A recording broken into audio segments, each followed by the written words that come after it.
بسم الله الرحمن الرحيم الحمد لله رب العالمين وصلى الله وسلم وبارك على عبده ورسوله الأمين نبينا محمد وعلى آله وصحبه ومن اهتدى بهديه واستنى بسنته إلى يوم الدين أما بعد السلام عليكم ورحمة الله وبركاته.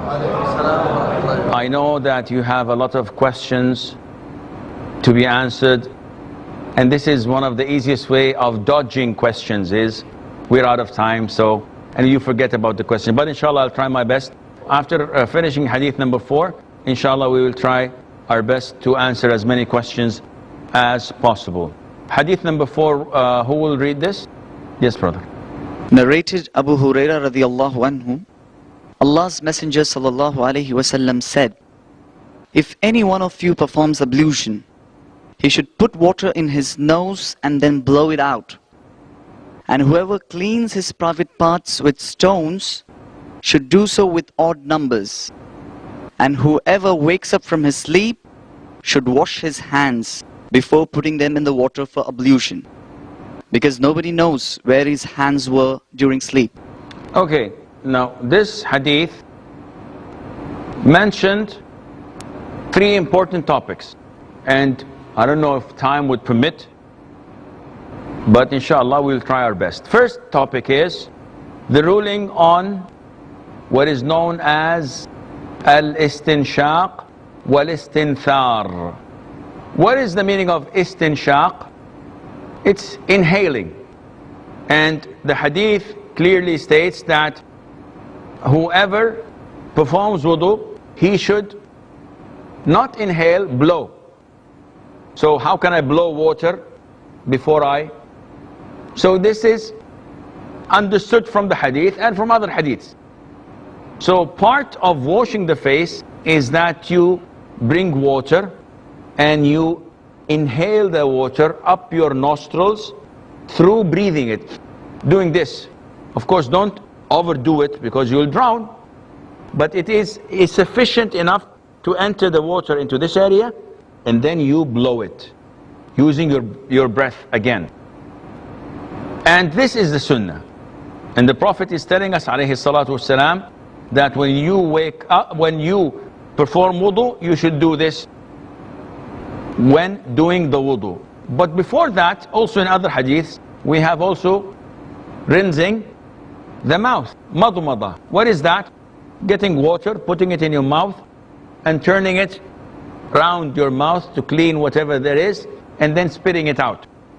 So we have this rinsing, and we have inhaling and blowing your nose, part of the sunnah. The majority of scholars say that they are sunnah, not mandatory. Madhab Imam Ahmad ibn Hanbal say that it is mandatory. Why? Because throughout the life of the Prophet ﷺ, never reported to us that he did not do it.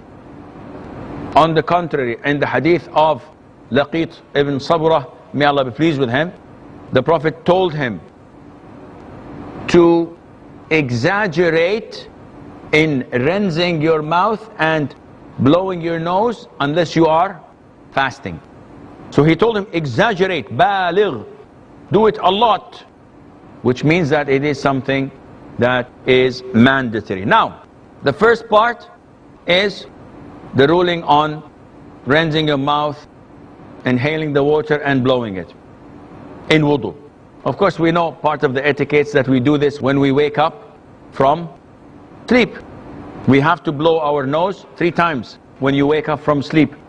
And the Prophet told us, alayhi salatu wasalam, that the shaitan sleeps on your nostrils. So when you wake up, you inhale and blow the water 3 times so that you can remove all of these traces. The second part in the hadith, whoever cleans his private parts with stones should do so with odd numbers. Now people say, cleaning your private parts with stones, what is this? Are we living in a cave in Tora Bora? What are you talking about? Well, listen, this hadith was said when? How many centuries? 15 centuries ago. And where were the people in Europe or in the US or in the Far East? Did they have these luxuries what we have now? No. So this is how the people cleaned themselves. And to find a religion that tells you whenever you urinate or defecate, it is part of your worshipping Allah, that you cleanse yourself, you purify yourself, you clean yourself, I don't know of other religions. I know only about mine. But I can see by practice that people don't clean themselves. And if you work somewhere that is un-Islamic, in the laundry, it's a filthy job. But look at the underwears of people without being noticed, because then they will think that you're a pervert. But because this is your job, you go, we have to wash it. You'll find filth. Not with the Muslims. Never. The Muslims' underwears are always as clean as it can be. Why? Because it's part of religion. I cannot pray with traces of urine or traces of feces in my clothes. So Islam tells us that it is part of your religion to clean yourself. It is part of your religion to always be in top form. And part of that is, when you answer the call of nature, you purify yourself. And purifying yourself has two ways. Either by using hard substances such as stones, tissue, toilet papers, anything that is hard, or by washing it. And this is the top way of cleaning yourself, by using water. Now, it was reported in Sahih Imam Muslim that the Jews were making fun of Salman al-Farisi. May Allah be pleased with him. And they said, your prophet taught you everything, even how to defecate, even how to answer the call of nature. Where is this? They're making fun. They're saying that your prophet, even this, Salman did not even pay attention to them. He's teaching them our religion. He said, yes, the Prophet ﷺ forbade us from facing or giving our back to the Qibla, to the Kaaba, when answering the call of nature. And he told us not to touch our private parts with our right hand. And he forbade us from cleaning ourselves with our right hands, or to clean ourselves in less than 3 stones. And whenever we want to stop, we should make that on odd numbers. Islam is a religion that controls everything in your life. It tells you everything you need to know. So in this hadith, the Prophet ﷺ is telling us that when you use istijmar, which is hard substances, you should use it on what? On witr. What is the meaning of witr? Odd numbers. And what is the meaning of even numbers? Shafa' wa shaf'i wal watr. Witr is 1, 3, 5, 7, 9, 11, etc. And Allah is witr, one who has no second. And that is why the Prophet said, alayhi salatu wasalam, O people of the Quran, pray witr, because Allah is witr and He loves witr. So the Prophet is saying the Arabic word, وَمَنْ اسْتَجْمَرَ فَلْيُوتِرْ. Whoever uses hard substances, toilet paper, stones, etc., then he should use it in odd numbers. So if you clean yourself by 4 stones, use a 5th. If you clean yourself in 6 wipes using toilet papers, use the 7th. So you have to have it on that. Is it a must or not? It's recommended. It is not a must, it's recommended. What about water? If I wash myself, do I use also odd numbers? Scholars say no. Because water purifies by itself, it cleans by itself, and it's not a number of wipes, so you clean yourself with water. And when urinating, it's simply enough to pour water after you finish urinating. When you're defecating, it's different. You have to wipe, and you have to follow the sequence that we have just mentioned. And the last and third issue is that the Prophet tells us, whenever you wake up, you have to wash your hands before putting them into the bucket or the utensils. Now one would say, what is this? What is this? Before, centuries ago, people did not have faucets. They did not have tap water. What did they have? They used to fetch water from the well and put it in a container or in a bucket. So people use this water. The Prophet is telling us, when you wake up, do not insert your hands into the bucket. But before you do that, wash your hands from the bucket itself, not inside. And then once your hands are washed, you can do that and take from the bucket as much as you want. Why? The Prophet said, ﷺ, because you do not know where your hands spend the night. What? I know. My hands were there next to me. What do you mean? He said, no. You, while being asleep, you do not know where your hands go. You might touch your private parts, you might touch something that is impure, and this would not be wise. Pollute the water when inserting your hands. So is this the reason only? Yes, and there might be another reason, that you don't know what the shaitan did with your hands. We know that he sleeps on the people's nostrils. What does he do with their hands? We do not know. And that is why scholars say, what about if a person goes to bed and before he sleeps, he puts a glove and he ties the glove and he goes to sleep, and he wakes up, he takes off the glove. Does he have to wash his hands, or can he put his hands in?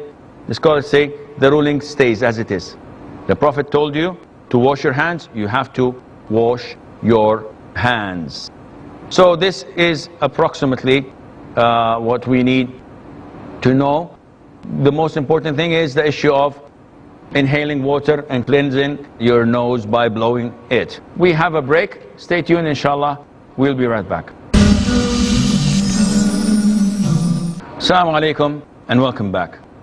So, questions? Yes, we'll take one from here, one from there. Yes, brother. Sheikh, it's related to the first hadith of intention. I just wanted to clarify with you, what is the ruling on combining intentions in ibadah? Because we have heard many of the scholars say that fard and mustahab cannot be combined. So I just wanted to know the general principle of combining intentions in ibadah. Well, the general principle is that if a particular ibadah is supposed to be done in a certain fashion, and another ibadah that shares the exact motion and the exact movement and the exact name can be performed, both can be performed as one, and you get both rewards. For example, if I go to the masjid after the adhan of Fajr, I know that I cannot sit until I pray 2 rak'ahs for greeting the masjid, tahiyyat al-masjid. And I know that part of the sunnah is to pray 2 rak'ahs, sunnat al-Fajr, the voluntary 2 rak'ahs of Fajr. So do I pray 2 plus 2? The scholars say no, pray 1. With the intention of sunnat al-Fajr, the tahiyyat al-masjid is gone. How about if I have something to pray for Allah, for example, istikhara. So can I pray 2 rak'ahs, intending that this is for Fajr, and this is for tahiyyat al-masjid, and also this is for istikhara? There's no reason not to. The Prophet said, whenever one of you wants to do something, he should pray 2 rak'ahs other than the faridah. I'm not praying faridah, I'm praying nafil. So this means that I can do this as well. Likewise, in tawaf al-ifadah, which is a pillar of Hajj. They call it tawaf al-ifadah, tawaf al-ziyara, tawaf al-hajj. It's all the same thing. It's supposed to be on the 10th of Dhul Hijjah, on the day of Eid. But you can have the option of doing it on the 11th, 12th, and 13th. So if someone does not do it on the 10th, and before he moves out from the holy shrine, leaving, khalas, he finished everything, on the 12th or on the 13th, he offers tawaf al-ifadah and immediately leaves. Do we say, go back and do your tawaf al-wada', farewell tawaf? No, the tawaf al-wada' has been joined with tawaf al-ifadah because they have the same characteristics, etc. And that is why Shaykh ibn Uthaymeen, may Allah have mercy on his soul, said that the day of Arafah, if you fast it, how many years Allah forgives? 2 years. It's voluntary. He said that if you have days missed in Ramadan, and you fast the day missed in Ramadan, on Arafah, you get both rewards. 1 day of Ramadan has been fasted, and the 2 years of forgiveness also have been attained, and Allah Azza wa Jal knows best. Yes, brother. Assalamu alaikum. My question is regarding wudu. Regarding there are some paint spot on your hand or something. Since I belong to construction industry in India, I have seen that most of the construction projects are in remote places. Indian working pattern, they do not sanction times for Salah. And Indian working laborers, they are not offered clothes as per international labor laws for providing them masks, body cover, all. There are thousands of labor who work for painting the big sheds and all, and they have a lot of sprays of paint on them. And the schedule is very tight, and the laborers are also very poorly paid. So how can they match, like removing each and every stain, and it will cost them the job and all, everything. This, akhi, this is an issue of belief. A worker, no matter how low his salary is, and no matter how difficult conditions are, and no matter how rigid the rules and regulations regarding taking a break, he has to set up his priorities. As a Muslim, what is your priority? To pray. As a Muslim, what is your priority? To obey Allah. If something else is telling you not to pray, or not to obey Allah, or not to do what Allah commands you to do, who do you follow? This answer would give you an indication what will happen to this individual on the Day of Judgment.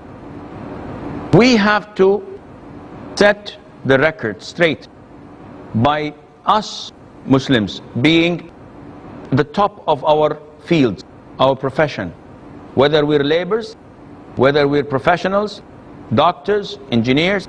By being the top, we can ask for favors. But if we're lazy, if we're not doing our job on time or in the best of quality, then when we ask people to give us 5 minutes break to pray, they will not give us. Well, tough luck. You have to stop and pray. And you have to clean yourself, because this is the religion of Allah Azza wa Jal. If you give in, if you surrender, if you're weak, if you compromise your religion, this will happen in fasting. You're not allowed to fast. Oh, I have to work, I will skip fasting. This will happen with your hijab. If you're a sister, take off the hijab. This would happen with your modesty. You have to compromise. Your boss likes you, if you're a woman, or if your boss is a woman, and you have to do this, you have to do that. When do you draw the line? When do you say that, no, I can't, this is my religion? You have to know where things have to be done, and inshallah, whenever there's a will, there's a way. Whenever you have full trust in Allah and you depend on Him, Allah will make a way out for you, as Allah says in the Quran, وَمَن يَتَّقِ اللَّهِ يَجْعَلْ لَهُ مَخْرَجًا. Whoever fears Allah, Allah will make a way out for him. Not only that, وَيَرْزُقْهُ مِنْ حَيْثُ لَا يَحْتَسِبْ, and He will grant him provisions from sources he was not anticipating. This is in the Quran. Now says, yes, but I get my check from my manager. You get your check from Allah. Depend on Him, and He will give you all what you need, and Allah knows best. Yes, brother.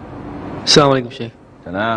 You just mentioned about fasting, a missed fast in Ramadan on the day of Arafah, and getting the benefit of both. It's kind of a question related to this, that if I entered the masjid when the iqamah has been given for the Fajr prayer, and it's fard, so can I have the intention of praying the greeting of the masjid along with the Fajr? Or, you know, if it's a fard act which I'm doing, I can't combine it with anything else. True. With fard, you cannot combine anything else. Therefore, if you go to Fajr prayer and the iqamah is given, can I pray? I've seen a lot of the brothers here in masjids, when the imam is reading in the first rak'ah of Fajr, they don't join. They go and pray 2 rak'ah sunnah of Fajr. Their prayer is invalid. and they're sinful. The Prophet said, ﷺ, whenever the prayer has been called for, there is no prayer except the faridah, the one that is being prayed. After you finish Fajr, pray your 2 rak'ahs of Sunnah. But to join intentions with the faridah, no. Fajr is Fajr. You cannot combine to it any other prayer. Yes, brother. Assalamu alaikum warahmatullahi wabarakatuh. While watching news channel or any channel which is going wrong, Okay. say for example, if we are watching news channel, so news anchor will, chances are there that anchor is lady. Okay. So, Okay, I get your question. The brother is asking, by looking to the opposite sex, does this nullify my wudu? And this is one of the beauties of fiqh, is once you master something, you don't need someone to tell you. While we will take, inshallah, we will learn that the things that nullify wudu are the 5 that I've mentioned to you. Passing wind, urinating, defecating, or anything that comes out of your private parts, sleeping, and eating camel's meat. So, if someone says, okay Sheikh, what's the ruling on smoking? Does it nullify my wudu? Talk to the hand. Meaning, these are the 5. Is smoking there? No. Talk to the hand. Then it doesn't, that does not mean smoking is halal. Okay, alhamdulillah, if it doesn't nullify wudu, give me a cigarette. No, it's haram. But it does not affect your wudu. One says, okay Sheikh, I performed wudu, but I wasn't wearing any clothes. I was in the bathroom alone, I was nude, I performed wudu. Does this not nullify my wudu? No. One says, what about touching women? Does this nullify wudu? This is something of dispute among scholars. But we will come to that, and the most authentic opinion is not. Okay, what about touching my private parts? Again, this is something that is an issue of dispute among scholars. We will come to that.